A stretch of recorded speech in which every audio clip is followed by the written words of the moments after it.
Welcome to our channel. Today we how to set up Wyze Cam V3, complete guide step by step clearly. Start by unboxing your Wyze Cam V3. Ensure that you have the camera, power cable, and the quick start guide. Plug the camera into a power outlet using the provided USB power cable. Wait for about 10 seconds until the camera's status light starts flashing. Download the Wyze app from the Google Play Store or Apple App Store. Open the Wyze app and create a new account or log into your existing account. On the home screen, tap the plus icon in the upper corner to add a new device. Select camera from the list of device types.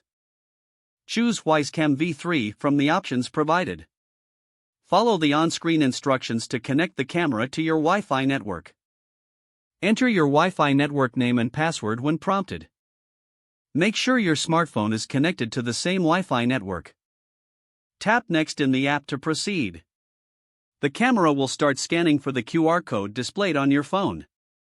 Hold your phone in front of the camera, so the QR code is captured.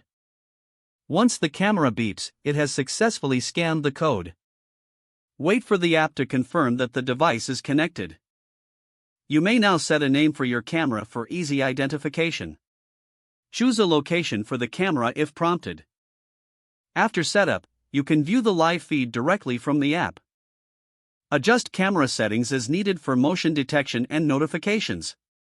Position the camera for optimal viewing and ensure it has a clear line of sight. Finally, confirm that the camera is functioning correctly by testing the live view feature.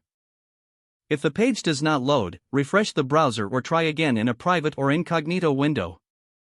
Make sure you are using the correct email address, then retype it carefully to avoid small typos. If your password is not accepted, use the reset option and create a new strong password you can remember.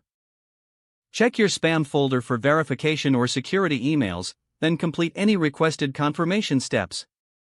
Enable two-factor authentication if available to improve account security and reduce unauthorized access risk. Don't forget to like this video and subscribe to our channel for more step-by-step tech guides.